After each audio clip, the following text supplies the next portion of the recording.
On today's episode of the franchise, April 19th, we have NFL mock draft number 6. We are 1 week and 1 day, or 8 days away from the 2023 NFL draft, which take place in Kansas City. So this is the 6th mock draft that we have today. We're going to have the 7th on Monday of next week, and then we're going to have the final or 8th mock draft, the official mock draft, coming out next Thursday on draft day.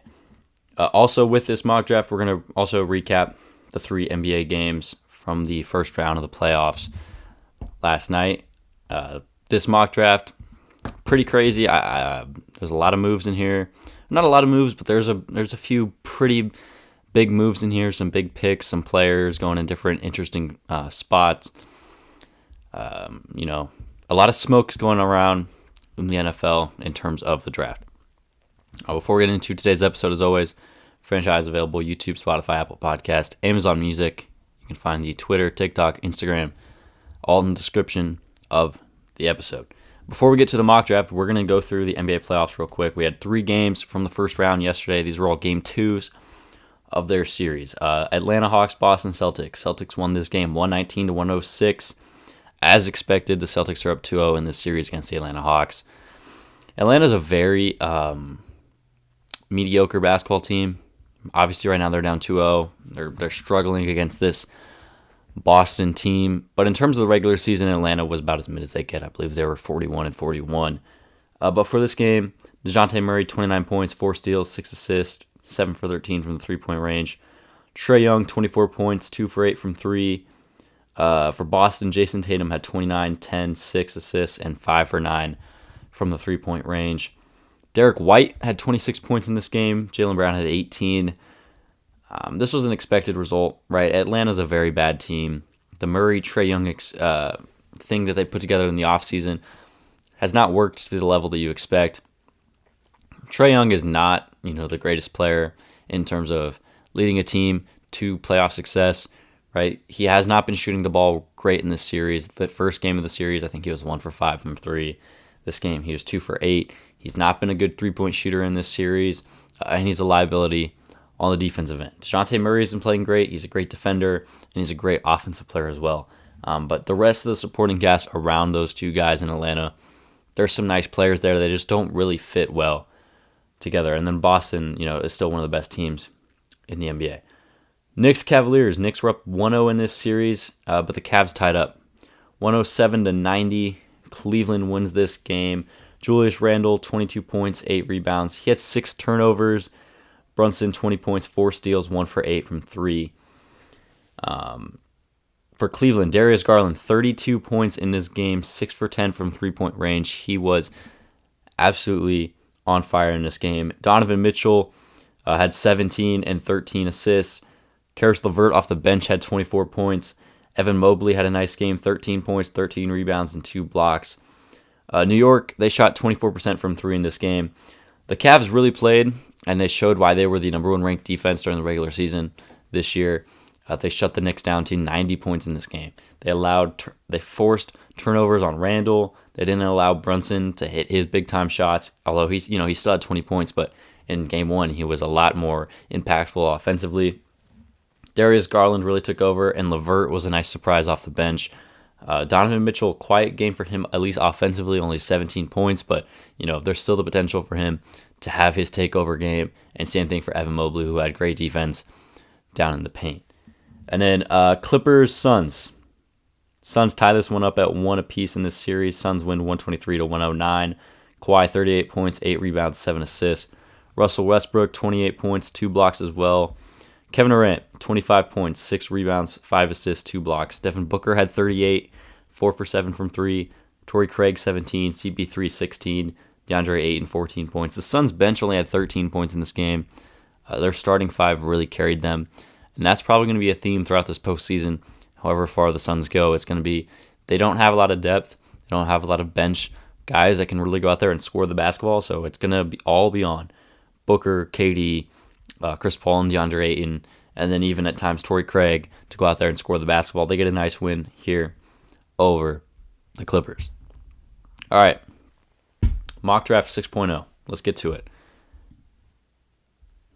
Last mock draft, you can go find that one on YouTube, Spotify, Apple Podcast, Amazon Music.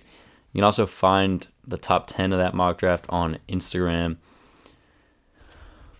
Let's get to it. Number 1 overall pick for the second week in a row.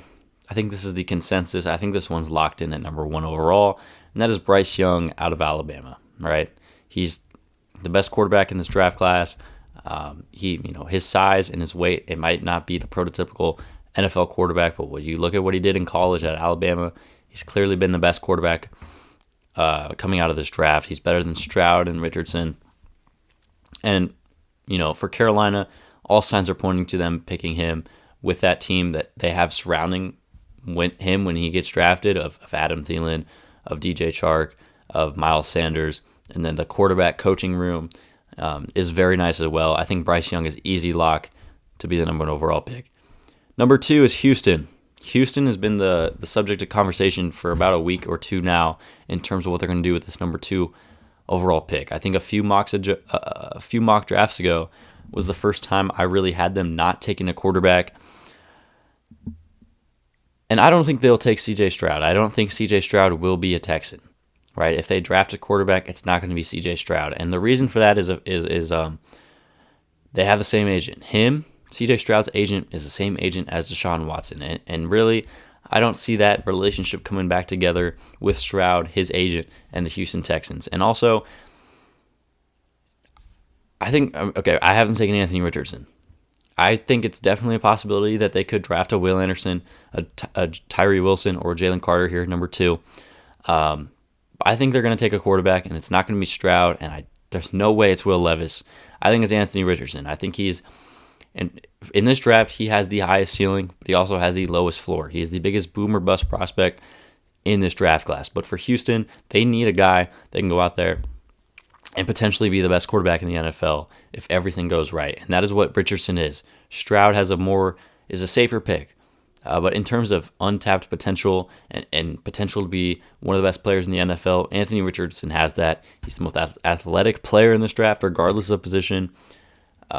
He's a dynamic passer and a dynamic runner. He has a great deep ball. There's some things that he can improve, his footwork in the pocket and things like that. But for me, he's going to be drafted ahead of CJ Stroud if the Texans keep this pick at number 2. If the Texans trade the pick, then I'm guessing Stroud will probably go ahead of Richardson. Some mocks have the Colts trading up with the Texans. I can't see that happening. Unless the Colts give up a package that the Texans can't refuse, there's no way they trade in their division and hand the Colts a quarterback here like a CJ Stroud. So I think they're going to take Richardson. It's definitely not out of the question that they could draft a defensive player here. I think they go Anthony Richardson. So 3 is Arizona Cardinals. However, CJ Stroud is sitting here, who some people have as the best quarterback in the draft or the second best quarterback in this draft. So I don't think Arizona stays here much longer. And there's a good amount of teams that could trade up to the number 3 pick. The Tennessee Titans, right? Ryan Tannehill's on the last year of his deal. Minnesota Vikings, Kirk Cousins on the last year of his deal. Washington Commanders, Atlanta Falcons, Tampa, the Raiders, maybe even the Seattle Seahawks. They see CJ Stroud here and they jump at him being there available at number 3, and they trade up 2 spots. Ultimately, I have the Atlanta Falcons making a blockbuster trade. This is the biggest trade in the NFL draft.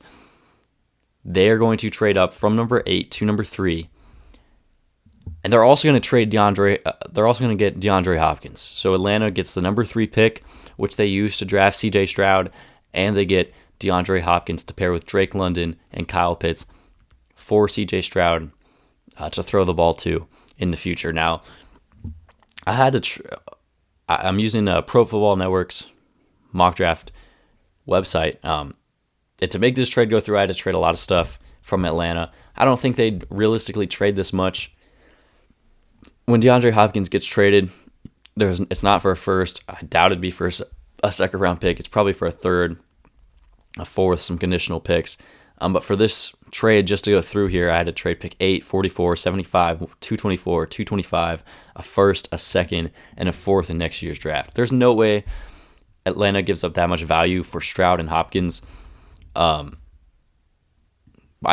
think it could be a possibility that this trade could go through, right?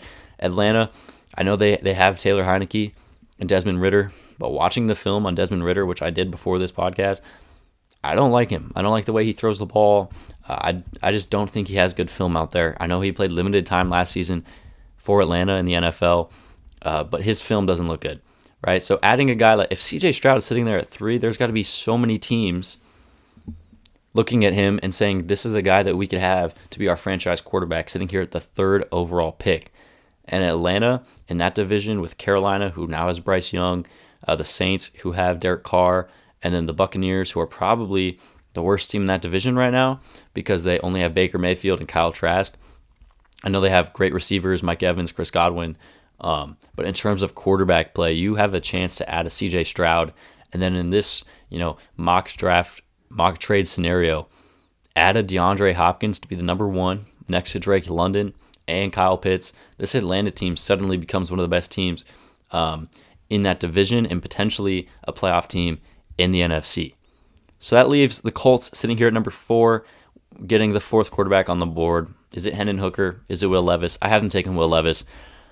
This is really the only team I can see him going to, right? Potentially the Raiders, but I don't think the Raiders should draft a quarterback. Potentially the Titans. There's a lot of talk about Tennessee trading up or drafting a quarterback there at 11. Look, for the Titans, they have Ryan Tannehill and they have Malik Willis.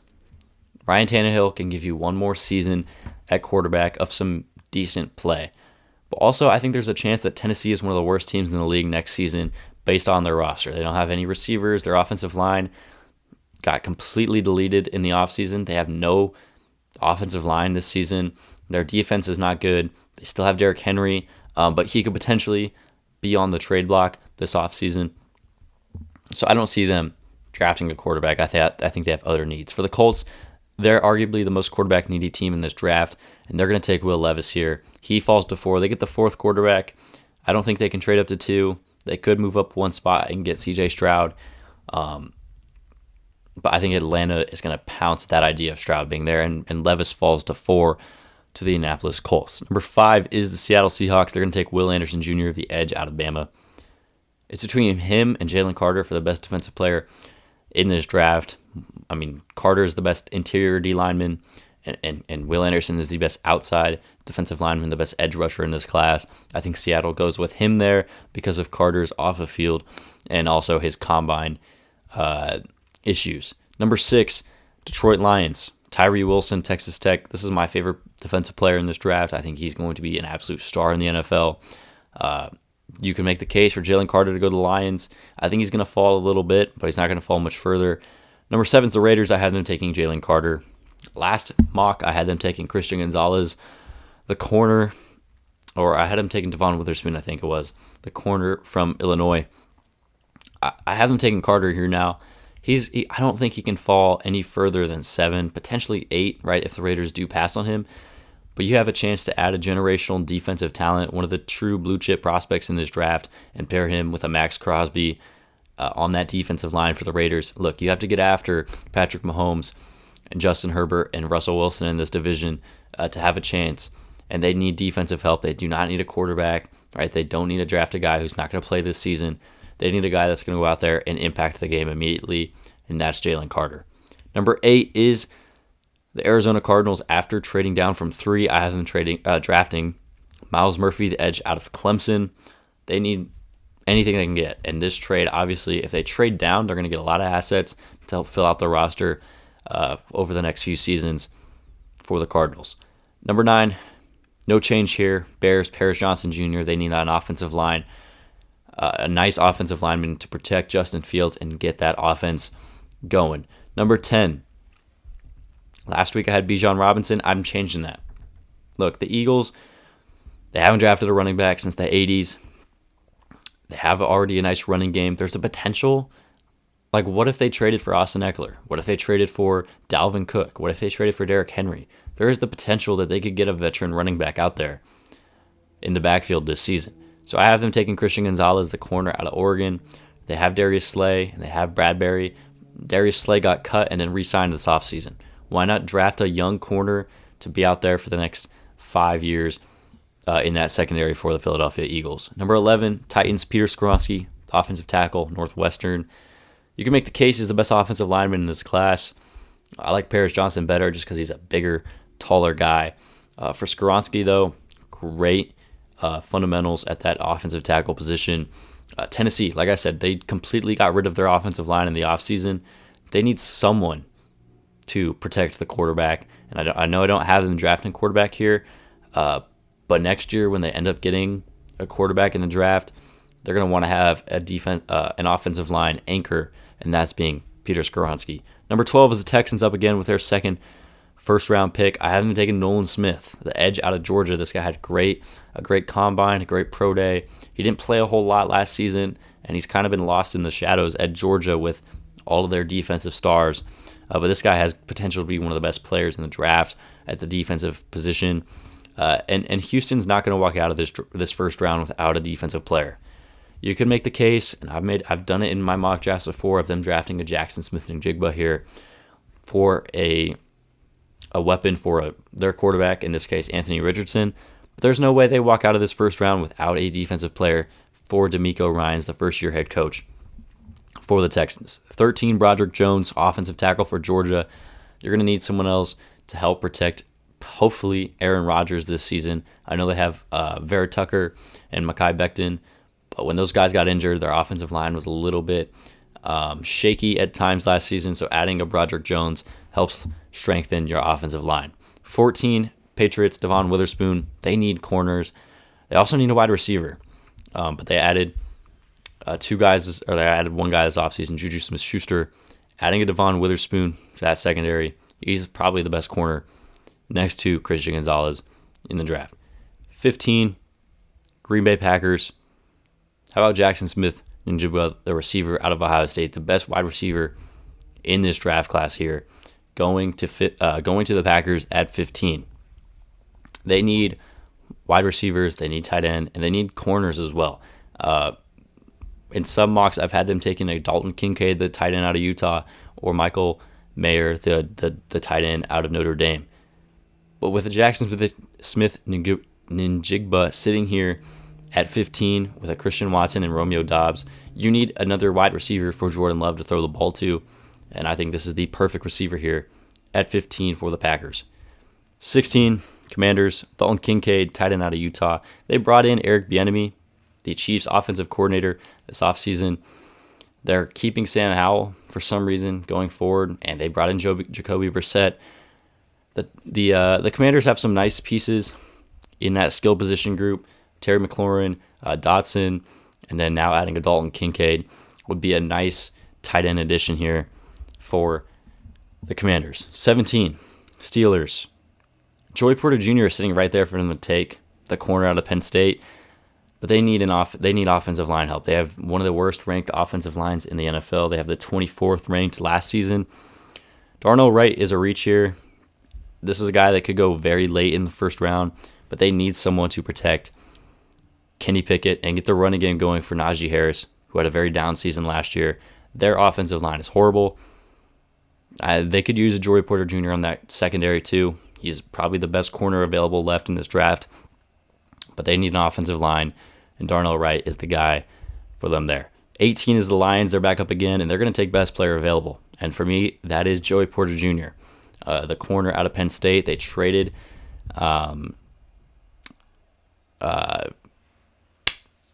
oh my goodness, what is his name? They just traded Jeff Okudah, their third overall pick a few years ago, to the Atlanta Falcons. Joey Porter Jr. sitting right here. This guy is a great corner. This guy is a hard-hitting, a great guy in coverage. If he just falls here to Detroit, you're adding up Tyree Wilson and a Joey Porter Jr. to a defense that was horrible last season but made a lot of offseason additions.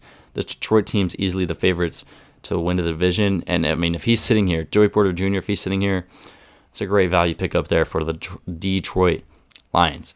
Number 19, the Tampa Bay Buccaneers. Brian Branch, safety out of Alabama. I think they go best player available.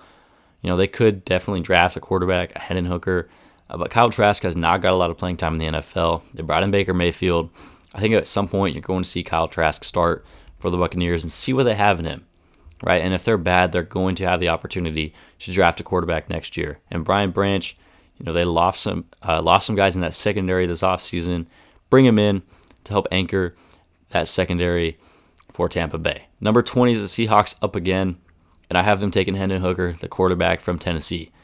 I don't see him going in the top 15 at all, but I don't see him going any later, really, than 20. Look, Seattle's in a nice position here. They have the opportunity to draft a quarterback in this draft at 5. If a Levis or a Stroud or a Richardson is there at 5, it wouldn't surprise me if they take that guy. But here at 20 with Hendon Hooker, being able to sit behind Geno Smith for a year or a year and a half would be very nice for his development. Now, I know he's 25, and that's old for a rookie quarterback, so you're talking about next time he sees the field for the Seahawks, he's about 26 years old, which is pretty old, right? But Seattle, they should not be in the top of the draft in the future over the next few years unless they completely fall apart next season. They could definitely, right, I said it, they could definitely trade up from 5 to 3 and draft a quarterback here, whether it's a Richardson or a Stroud.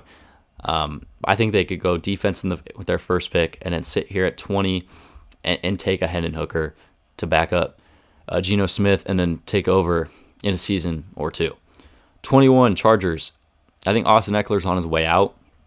Look, he's been seeking a trade, been seeking a new contract with another team. How about Bijan Robinson here to the Chargers? The best overall offensive skill player in this draft. He's not just a running back. He could really go out there and play a slot receiver position and catch passes out of the backfield for Justin Herbert. Pairing him, with Keenan Allen and Mike Williams is very nice there for the Chargers. 22, Ravens.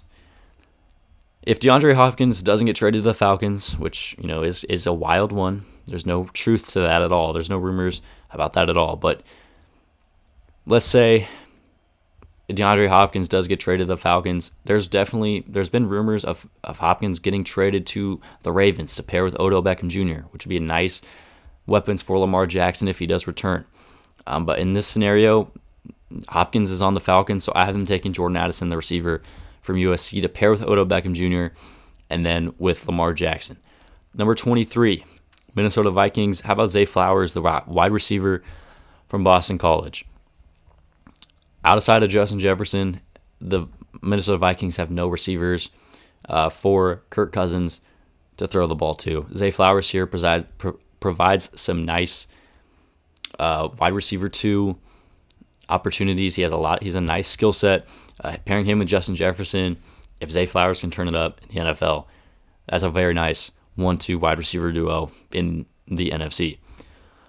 Number 24, Cam Smith, the corner out of South Carolina, going here to Jacksonville. Number 25 is the Giants. Every single mock, I've had them taking a wide receiver. But when you look at their depth chart, they need something else more than a wide receiver, and that is corners. So I have them taking Deonte Banks here, the corner out of Maryland. Look, there's a Quentin Johnston here. There's Jalen Hyatt.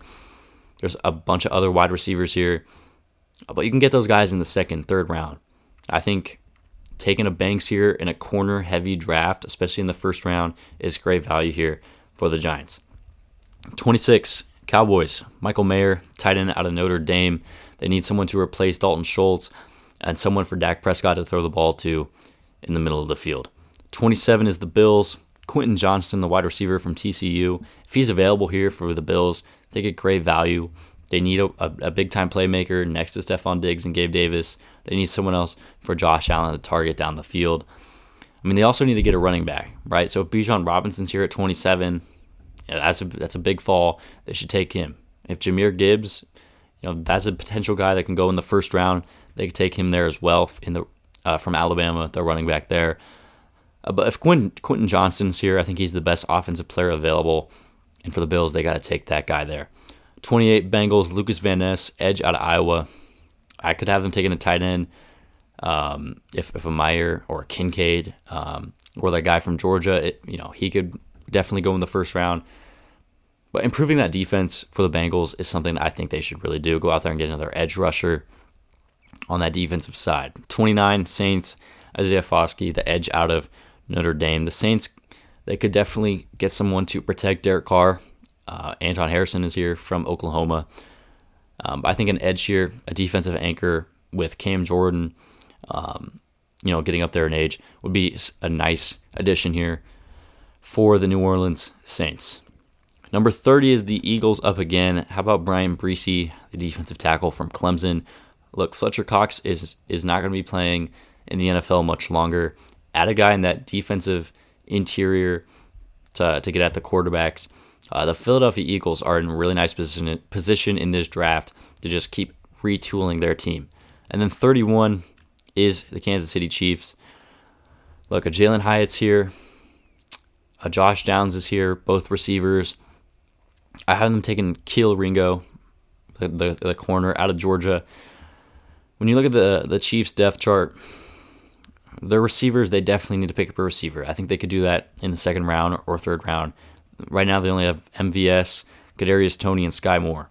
But when you look at their corners, Trent McDuffie, L'Jarius Sneed, Jalen Watson, Joshua Williams, they could add another guy there to that secondary. You have to defend Devontae Adams, Jacoby Myers, Bijan Robinson potentially if he goes to the Chargers, Keenan Allen. There's a lot of receivers and offensive weapons in this division that the Chiefs need to be able to lock down and defend. And how about you get probably the best corner available right now at this point in the draft, Keil Ringo. So that is my first round NFL mock draft, number 6. We got 2 more coming.